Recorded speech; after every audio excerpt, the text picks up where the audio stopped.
BJP को और प्रधानमंत्री नरेंद्र मोदी की इतनी रैलियों के बावजूद कर्नाटक में कैसी पटखनी देखने को मिली, कर्नाटक की जनता ने कैसी धोबी पछाड़ मारी और एक और धोबी पछाड़ का इंतजार हो रहा है। दिल्ली के अंदर जंतर मंतर पर पहलवान बैठे हैं और ऐसा लग रहा है कि एक धोबी पछाड़ जब तक इनसे नहीं पड़ेगी तब तक सरकार की आंखें खुलने वाली नहीं है। 23 अप्रैल से जंतर मंतर पर 24 घंटे का धरना चल रहा है। सरकार लेकिन अभी भी ना जाने क्यों उस ब्रजभूषण के साथ में खड़ी है। अभी तक ना उसका गिरफ्तारी हुई है, ना उसका इस्तीफा जो है वो लिया गया है। और आज जंतर मंतर से लेकर के कनॉट पैलेस तक खिलाड़ियों ने मार्च निकाला। एक बार जरा तस्वीरें देखिए आप, और फिर मैं आपको बताता हूं कि 23-24 दिन हो चुके हैं। क्या वाकई एक दूसरी धोबी पछाड़ का इंतजार है और क्या क्या अभी तक इस खिलाड़ियों के धरने में हुआ है, और आज कौन कौन पहुंचा। सत्यपाल मलिक पहुंचे हैं, कई सारी डेवलपमेंट हुई है, वो भी मैं आपको बताऊंगा। लेकिन पहले आप ये देखिए।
अरे बेटियों को न्याय दो, न्याय दो, न्याय दो, ब्रजभूषण को गिरफ्तार करो, गिरफ्तार करो, गिरफ्तार करो। अब जरा सोचिए, ये खिलाड़ी वैसे ही अपना गला फाड़ रहे हैं क्या, वैसे ही चिल्ला रहे हैं क्या। देखिए, किसान आंदोलन के समय पर कह दिया गया है कि ये तो जो है पैसा देकर के हम इनसे सामान खरीदते हैं, तो हमारी हमदर्दी क्यों इनसे। एक तबका था जो इस बात को कहता था कि हम तो किसानों से जो है वो ऐसा तो नहीं फ्री में अनाज ले रहे, फ्री में रोटियां ले रहे हैं, उनको पैसा देते हैं, पैसा दे करके उनसे माल लेते हैं। अब बहन बेटियां तो सबके घर में है ना, और बहन बेटियों की तो चिंता सबको होगी, आपको भी है, मुझे भी है, और जो ऐसा कहने वाले हैं उनको भी है। फिर भी देखिए कैसे समाज जो है वो बना रहे हैं कि बहन बेटियों को लेकर के चिंता नहीं है। और लोकतंत्र के अंदर जितने भी चीजें हैं जिसके जरिए विरोध जता सकते हैं, वो सब कार्यक्रम किए गए। ये तस्वीर आप देखिए, कैंडल मार्च वो निकाला, कैंडल मार्च निकाल करके जो विरोध जताने का तरीका होता है वो अपनाया गया। कैंडल मार्च की तस्वीर आप देखिए, जंतर मंतर पर भी कैंडल मार्च निकाला और देश भर के अंदर आह्वान किया, वहां पर भी लोगों ने कैंडल मार्च निकाला। ये कैंडल मार्च की तस्वीर आप देखिए। उसके बाद में आप देखिए, रात को मच्छरदानी के अंदर सोते हैं। एक रात बारिश पड़ गई थी और किसी तरह से जो है फोल्डिंग बेड का इंतजाम करने की कोशिश की तो कैसे हंगामा बरपा था वहां पर। वो तस्वीरें पूरी रात की मैंने आपको दिखाई थी। ये देखिए, मच्छरदानी के अंदर रात को ये पहलवान सोते हैं। अब इनकी जिंदगी जो है वो यहां पर रात को मच्छरदानी में फुटपाथ के ऊपर सोने की है या अपनी तैयारी करने की है। सोचिए जरा, ये काम जो कर सकते हैं वो आप और मैं नहीं कर सकते हैं। ये देश के तिरंगे को जो विदेशी धरती पर जाकर के लहरा सकते हैं, हम नहीं कर सकते हैं, लेकिन ये मच्छरदानी में सो रहे हैं। सोचिए, यही चीज सोचने की है।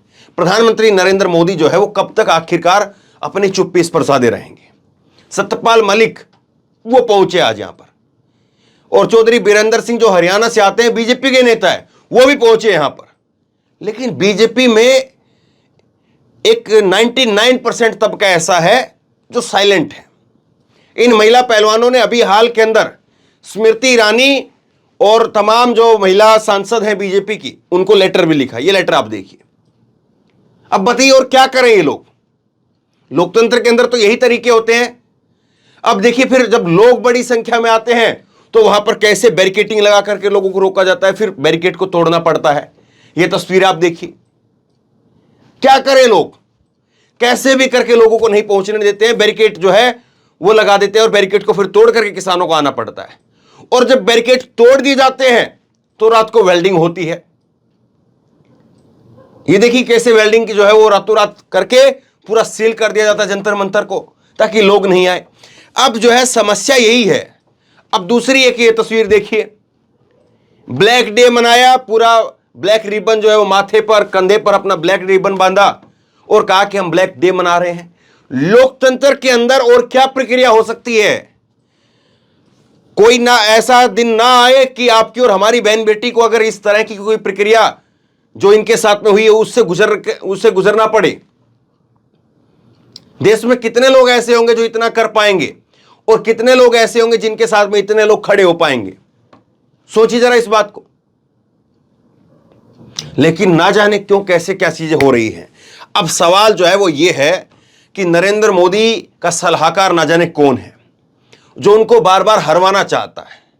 एक तो आपने जो है वो वैसे ही बजरंग दल बना करके जो है वो कैसे गलत ट्रैक को चुना और आप हार गए वहां पर। और ये तो बजरंग पुनिया वहां पर बैठे हैं और एक खिलाड़ी तो सबसे ज्यादा बजरंग बली की इज्जत करते हैं, वो पूजा करते हैं, मान सम्मान करते हैं, अपना आराध्य मानते हैं। तो आप इनकी भी नहीं सुन रहे हैं। आपने किसानों के टाइम पर चुनाव से पहले माफी मांग ली। देखिए अच्छी बात तो ये होती कि नरेंद्र मोदी का कोई सलाहकार जो अगर कोई ढंग का होता तो वो ये कहता कि चुनाव जब चल रहे हैं, कर्नाटक के जब पीक पर हैं और वोटिंग खत्म हो गई, वोटिंग खत्म होने के बाद में 10 तारीख को वोटिंग खत्म हो गई थी, 13 तारीख को जो है काउंटिंग थी, 11 तारीख को सुबह सुबह जो है कोई कार्रवाई करवा देते, इन पहलवानों को यहां से निकलने का रास्ता बन जाता। लेकिन आप जो है वो ना जाने क्यों बैठे हुए हैं हाथ पर हाथ रख करके और यहां पर ये खिलाड़ी बैठे हुए हैं। ये देश में आखिरकार चल क्या रहा है? क्या सरकार चाहती तो सरकार के पास में कोई ऐसा समय नहीं था? चलिए अगर कर्नाटक की वोटिंग से पहले आपको डर था कि कर्नाटक की वोटिंग है, कोई गलत मैसेज चला जाएगा, विपक्षी पार्टी इसको भुनाएंगी, सही बात है, आपको भी राजनीति से डर लगता है, आपको भी हार से डर लगता है, मान लिया इस बात को। लेकिन 11 तारीख थी, 12 तारीख थी, अब 2 दिन आपके पास में थे। अब 13 तारीख के बाद में कहते कि चलिए हार के डर से उठा दिया है, लेकिन 2 दिन पहले ही बीच में उठवा सकते थे आप। उसकी गिरफ्तारी वहां पर हो जाती, एक इस्तीफा वहां पर हो जाता, 2 चीजें हो जाती और इन खिलाड़ियों के पास में कोई पहुंचता, कहता कि हाँ ठीक है ये 2 चीजें हो गई हैं, सरकार की तरफ से कोई नुमाइंदा पहुंचता वहां पर, स्मृति ईरानी चली जाती वहां पर और कहती कि मैं आश्वासन दे रही हूं, खिलाड़ी घर चले जाते। ये कोई यहीं बैठने के लिए थोड़ी ना बने हैं, ये अपना घर जाकर के मैदान में जाकर के प्रैक्टिस करते। लेकिन क्या वाकई अब सरकार जो है वो ये चाहती है कि जैसे किसानों ने चूड़ी टाइट की थी और माफी मांगनी पड़ी थी, क्या पहलवानों से भी चूड़ी टाइट करवाना चाहते हैं? और पहलवानों की चूड़ी पहलवान जब अगर चूड़ी टाइट करने पर आ गए तो ताकत बहुत है, ताकत बहुत है, ऐसी टूटने वाले नहीं है। यह बात जरूर है कि कैरियर दांव पर लग गया है, कैरियर जो है वो खत्म भी हो सकता है, लेकिन झेलने की ताकत पूरी है और झिलवाने की भी पूरी ताकत है। चूड़ी टाइट करने पर आ गए तो पूरी टाइट भी कर देंगे, इसमें भी कोई दो राय नहीं है। लेकिन जरा सोचिए कि सरकार जो है वो किस तरह से काम कर रही है, यह अंदाजा हो जाना चाहिए कम से कम। अब लोगों की दिमाग के अंदर जो है वो गलतफहमी नहीं होनी चाहिए। और इनमें से वो खिलाड़ी जो सरकार के समर्थक भी रहे, बहुत बार ये भी आरोप लगते हैं कि हाँ चलिए ये तो फिर चले जाएंगे मोदी के पास में। अरे फिर भी नहीं सुन रहे उनकी, तो आम जनता की सुनवाई कहां होगी? सोचिए जरा इस बात को। तो बहरहाल शेयर करिए इस खबर को, लोगों तक पहुंचाइए, बहुत जरूरी है। इतना अत्याचार हो रहा है, 23 अप्रैल से बैठे हैं ये, और 23 अप्रैल से अब 23 अप्रैल आ जाएगी दोबारा, 23 मई आ जाएगी। 21 मई का जो है वो अल्टीमेटम दिया हुआ है, लेकिन कोई चूं तक बोलने के लिए तैयार नहीं है।